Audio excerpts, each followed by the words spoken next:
So good day nga sa inyo mga kalpa. For today's video vlog nga pala ay i-update ko nga pala kayo dito sa Honda Click 125V3 natin na nakakargado setup. So bale 160cc na ito. So dapat 500 odo pa lang nag-change oil na tayo. Pero napasobra ng 80 kilometers. So bale 580 na yung odo nito simula nung nagkarga. So yung update ko dito mga kalpa, simula nung first day build, palpak. So nung nagawa nung pangalawang mekaniko natin, tumino naman. Tapos na-break in ko pa ito sa Kanding Falls dyan sa Tarlac. And then pumunta pa tayo ng mga ibang lugar. Tapos yung last ride natin kahapon, pumunta tayo ng Angeles, Pampanga. So balikan lang din tayo doon. Hindi naman tayo pinaya ng motor na to. All goods naman yung takbo niya. So may angkas pa tayo nun. Tsaka may mga bit-bit pang mga bagahe. Ayan. So dito i-change oil na natin siya mga kaalpa. Ito nga pala yung gamit ko. Ayan. So yung nakaraan Motul GP Matic. So ito naman Motul GP Power na 10W40. So lagi ninyong titignan, dapat meron po yung tatak ng Jaso MA2 tsaka yung APSL. Ayan. So dapat meron po yan mga kaalpa. So meron yan dito sa likod. Ayan. So pag check nyo yung langis kung legit siya, buklatin nyo lang yung sticker dito sa likod. So dapat meron pang may nakalagay dito. So yan, ito legit to mga kalpa. So 1 liter siya. Ang ilalagay lang natin dito ay 800 ml. So dito check lang natin yung langis na sa dipstick. Ayan, pakita ko lang. Pinaluwag ko na kanina to eh. So bali ito siya mga kalpa. Ayan. So kahit na malinaw pa, i-change oil na natin. Ayan. So balik na natin. So yun mga kalpa, i-change oil na tayo.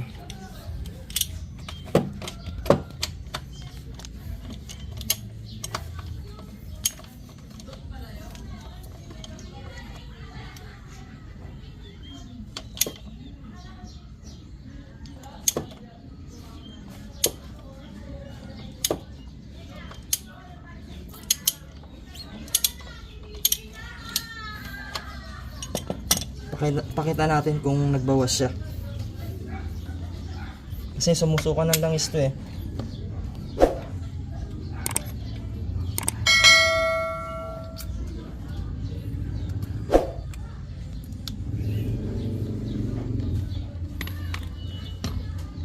Ayan yung debris niya mga kalpa oh.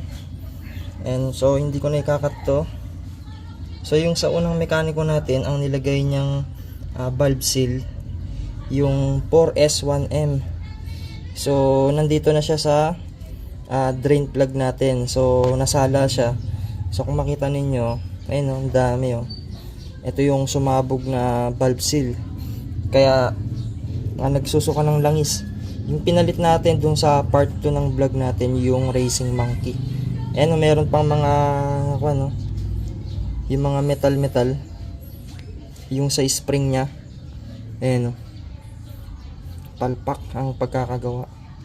Sayang ang pera. Ayun o. Nasala niya.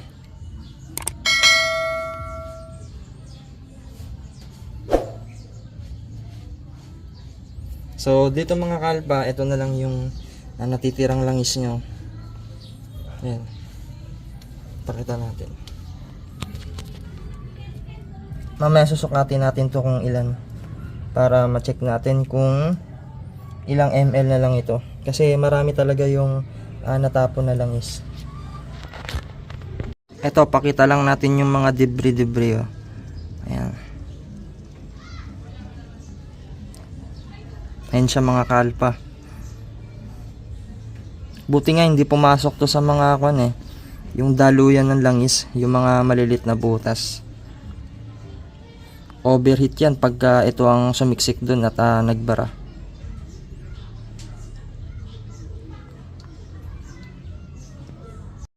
So dito nalinis na natin yung drain plug natin, pati yung pangsala niya, pati yung sa spring. Ayan.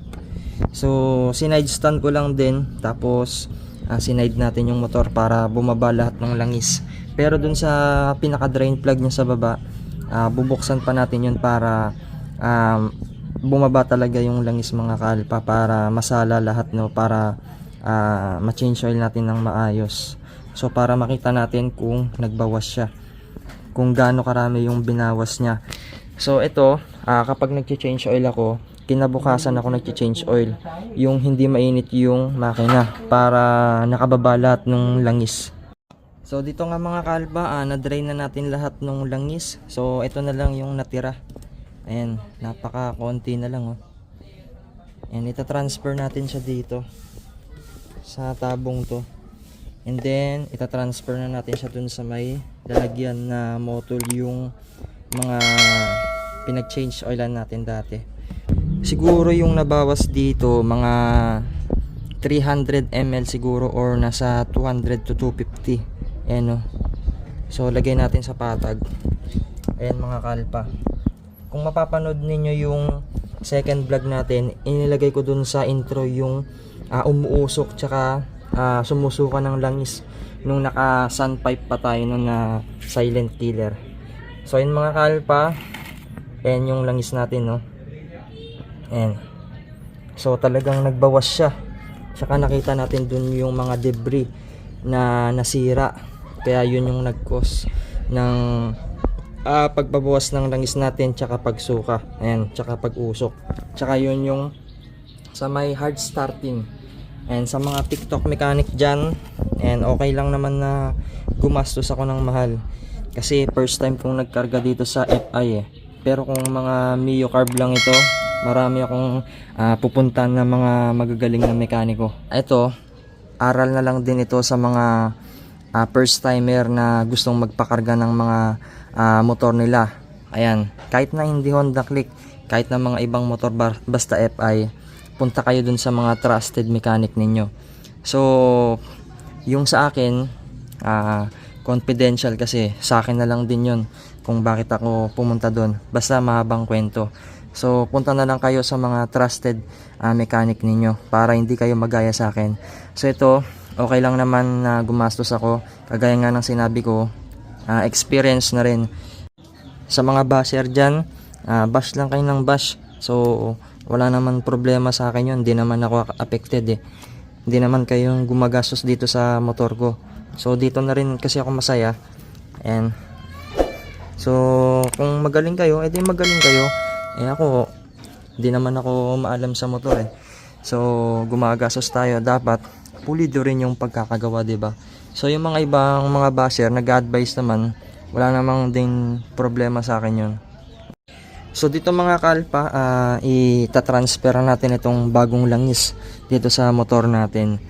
Tapos after 1 month siguro, or 1,000 kilometers, i-review natin itong langis na to. Full review natin siya kung maganda ba yung quality nito. Pero kilala nyo naman ng Motul So ito, hindi tayo sponsored ng Motul. So talagang subok na subok ko na ito. So hindi ako nagpo-promote mga kaalpa. Hindi po ito bayad ng Motul. Talagang stick to one brand lang ako. Motul or Shell lang ako.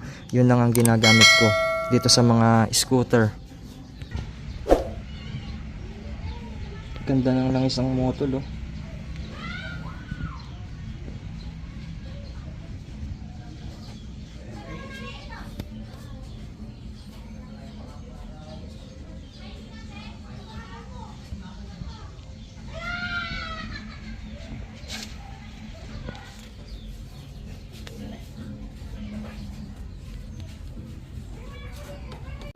So dito nga mga kalpa, okay na nga, no? Nalagay na natin yung 800 ml na Motul GP Power na langis. So yun mga kalpa, yan, dito tayo nagbabase. So tensiometer na lang tayo. So i-update ko na lang din kayo sa susunod na mga vlog natin dito sa motor, para maging awareness na rin ito sa inyo mga kalpa, para pagka gusto ninyong magkarga, Kaya marami po kayong mapupulot na aral. Ang goal ko kasi doon, gusto kong matutunan tsaka ma-experience yung buhay kargado. Kasi dati nagpakarga tayo sa Mio Sporty natin. So marami akong natutunan doon. So dito sa FI tsaka sa carb, malaki ang pagkakaiba mga kaalpa. So yun mga kaalpa, magko-cold start na tayo, no, para umikot na yung langis sa makina natin. Tapos i-reset na natin yung sa trip A. Ayan. Para ito yung guide natin. So dito ako nagbabase. So reset na natin. Tapos ito kasi yung sa fuel consumption, dyan ako nagbabase. Pagka nagpapa-full tank ako, nire-reset ko naman sa trip B.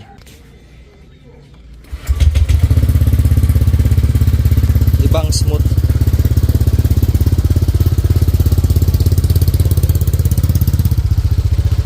So painitin lang natin ng 5 minutes. Dati pagka ginanito mo dito may langis eh. Ayun o, wala na.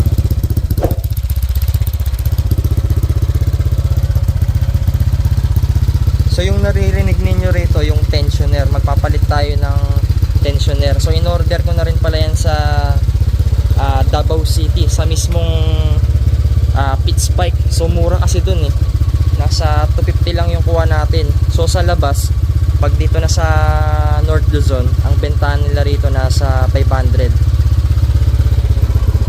Tapos bumili na rin pala tayo ng DRD na Hypercool na 2 rows radiator dito sa Honda Click natin. So abangan niyo yung mga vlog natin.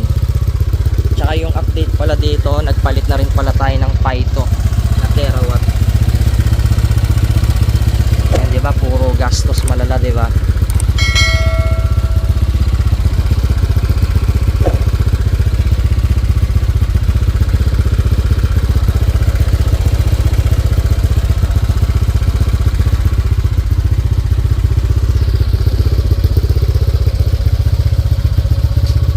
So ito yung RCB S1 ports natin. So nagpalagay na rin tayo niyan. Susunod ko rin pala yung dito, yung braking system sa baba. So umorder na ako sa Thailand ng pang 260, 267 na caliper bracket pang 4-pot. Tsaka order din tayo ng big disc na 5 holes yung RCB din, yung 260mm. So ito kasi 5 holes eh. Basta ang gagawin ko rito mga kalpa, i-straight RCB ko siya. Tapos didiinan natin yung mga piyesang ikakabit natin dito sa motor natin. So yun lang mga kalpa, sana meron po kayong natutunan dito sa mga vlog natin. So ulitin ko mga kalpa, hindi po ito bayad ng Motol GP Power na langis. So hindi ko po sila pinopromote, hindi po nila ako binayaran. Talagang subok ko lang itong langis na ito mga kalpa. Nasa sa inyo na kung gagamitin nyo po yan. Basta sa akin, subok ko na ito. Napakaganda ng langis na ito, quality. So yun lang mga kalpa, huwag nyo sana nakakalimutan na mag-subscribe sa channel natin and i-click yung notification bell para sa tuwing nag-upload tayo mga kalpa ay lagi po kayong ma-notify at lagi kayong updated. And thanks for watching.